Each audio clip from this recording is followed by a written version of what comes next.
साहब आप दोबारा इलेक्ट होकर आए हैं और पीपल्स पार्टी और एमक्यूएम के वोट से आए हैं, किसको रिप्रेजेंट कर रहे हैं आप? एमक्यूएम के हैं, पीपल्स पार्टी के हैं? शाहजेब साहब, मैंने कल लिख के दे दिया है सेनेट में कि मैं इंडिपेंडेंट हूं, मैं किसी पार्टी का ना हिस्सा हूं ना बन रहा हूं। तो बावड़ साहब फिर ये कहना चाहिए ना कि असल में वाकई आप और नकवी साहब असल में वाकई आप लोग इंडिपेंडेंट हैं, आप लोग आज़ाद हैं। हाँ। आज़ाद वो नहीं है जिन्होंने आप लोगों को वोट दिया। नहीं सर, हम तो बिल्कुल sir, factually I am not sharing away, हम बिल्कुल आज़ाद हैं। बस मैं यही तो कह रहा हूँ कि आप लोग तो आज़ाद हैं, इसको तो डिस्प्यूट ही नहीं कर रहा मैं। वो आज़ाद नहीं है जिन्होंने आपको, नकवी साहब को वोट दिया है।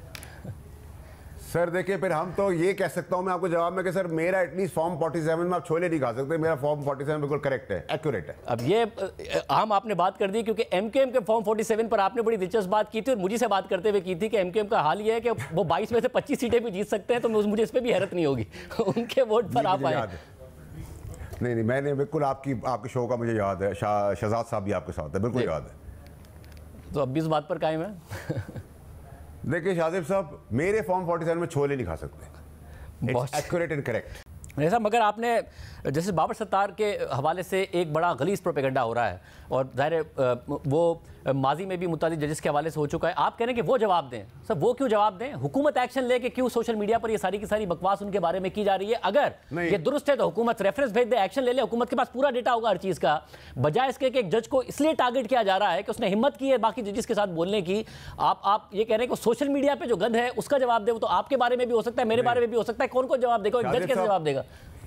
शाहज़ेब साहब, मेरी रिक्वेस्ट है, देखिए शाहज़ेब साहब, बाबर सत्तार साहब को मैं नहीं जानता। मुझे ये ज़रूर याद है कि मैं जब कैबिनेट का फेडरल मिनिस्टर था और इनकी अपॉइंटमेंट की बात आई थी तो बहुत मिनिस्टर्स ने नेगेटिविटी इनके ऊपर की थी। तो मेरी जजमेंट उस वक्त ये एनालिसिस में आया था कि आदमी ठीक होगा जो इतनी बुराई करे, क्योंकि यूजुअली शोर उसके लिए मचता है जो ठीक काम कर रहा होता है। चंद साहब ने कहा, नदीम अफजल चंद साहब ने कहा कि इमरान खान ने कहा मेरे खिलाफ लिखता है, हमारे खिलाफ बोलता है, ये नहीं बनना चाहिए जज। और फिर अली मोहम्मद खान साहब ने मुखालफत भी की पार्लिमानी कमेटी में उनकी तैनाती की। लेकिन सर बाकी मिनिस्टर्स का नाम चंद साहब भी नहीं बता रहे, और ये बात जब ब्रीफिंग दी मिनिस्टर्स ने तो फिर इमरान खान साहब इस कंक्लूजन पे आए थे। तो जो सच है सच है, झूठ है तो आप मिनिस्टर का नाम बताए ना। देखिए नहीं शाहजेब साहब, इट वुड बी ऑड।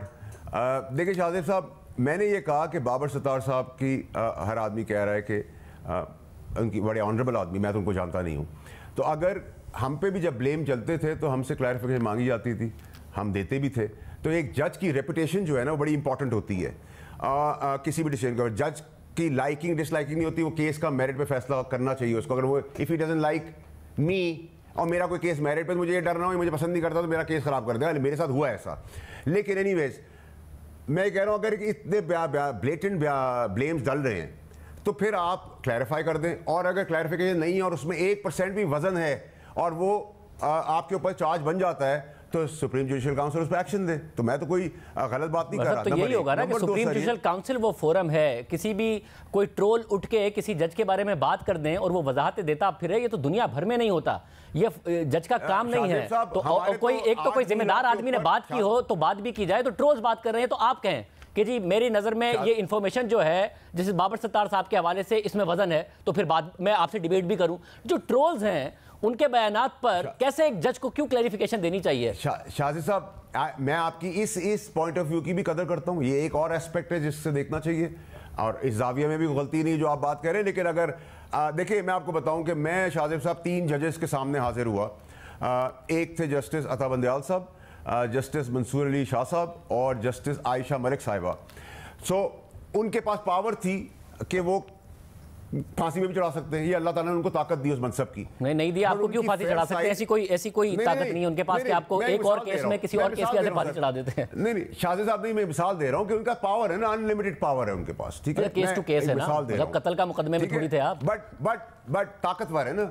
लेकिन उनके कंडक्ट से अगर एक आदमी 10 कदम आगे बढ़ जाता है, अगर मुजरिम है तो सजा लेके अपना को बेहतर कर लेता है, और अगर एक आदमी मुल्जिम है या उस पर इल्ज़ाम है वो एक चीज़ की माफ़ी करके 10 चीज़ें और आगे बढ़ता है। तो मैं उनके कंडक्ट, उनके एटीट्यूड, उनकी इंटरप्रिटेशन, उनकी फेयर साइड होने से मैं आई वॉज नेवर प्रिपेयर्ड, मैं प्रिपेयर होकर नहीं गया था। लेकिन मैं आगे बढ़ा कि सर मैं ये मॉरली सीड भी नहीं रख सकता, तो मैं तहरीक इंसाफ की ये सीट भी वापस करूंगा। मैं किसी का बाप भी मुझसे वो सीट नहीं ले सकता था। वैसे मगर कानूनी तौर पर मगर उन्होंने तो आपको वो जो बेंच था उन्होंने तो आपको 2 ऑप्शन दिए थे ना कि या तो आप ताहयात नाअहली कबूल करें या फिर सिर्फ इस टर्म की नाअहली कबूल करें तो इस्तीफा दे दें, तो फिर आपने दे दिया।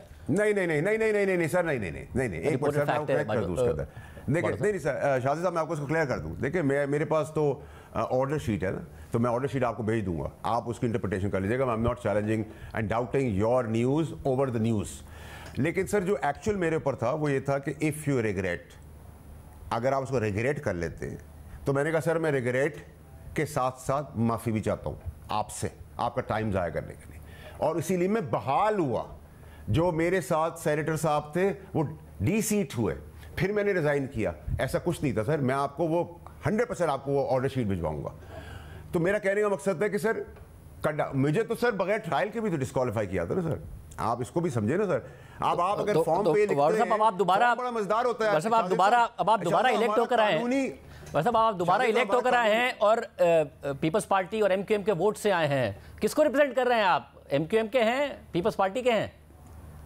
शाहजेब साहब मैंने कल लिख के दे दिया है सेनेट में कि मैं इंडिपेंडेंट हूं, मैं किसी पार्टी का ना हिस्सा हूं ना बन रहा हूं। तो बाउड साहब फिर ये कहना चाहिए ना कि असल में वाकई आप और नकवी साहब असल में वाकई आप लोग इंडिपेंडेंट हैं, आप लोग आज़ाद हैं। हाँ। आज़ाद वो नहीं है जिन्होंने आप लोगों को वोट दिया। नहीं सर, हम तो बिल्कुल sir factually I am not sharing away, हम बिल्कुल आज़ाद हैं। बस मैं यही तो कह रहा हूँ कि आप लोग तो आज़ाद हैं, इसको तो डिस्प्यूट ही नहीं कर रहा मैं। वो आज़ाद नहीं है जिन्होंने आपको नकवी साहब को वोट दिया है। सर देखिए फिर हम तो ये कह सकता हूं मैं आपको जवाब में कि सर मेरा एटलीस्ट फॉर्म 47 में आप छोले नहीं खा सकते, मेरा फॉर्म 47 बिल्कुल करेक्ट है, एक्यूरेट है। अब ये हम आपने बात कर दी क्योंकि एमक्यूएम के फॉर्म 47 पर आपने बड़ी दिलचस्प बात की थी और मुझे से बात करते हुए की थी कि एमक्यूएम का हाल ये है कि वो 22 में से 25 सीटें भी जीत सकते हैं, तो मुझे इस पर भी हैरत नहीं होगी। उनके वोट पर आप आए। नहीं मैंने बिल्कुल आपके शो का मुझे याद है, शहजाद साहब भी आपके साथ है, बिल्कुल याद है। तो अब भी इस बात पर कायम है। देखिए शाजिब साहब, मेरे फॉर्म 47 में छोले नहीं खा सकते। Accurate and correct.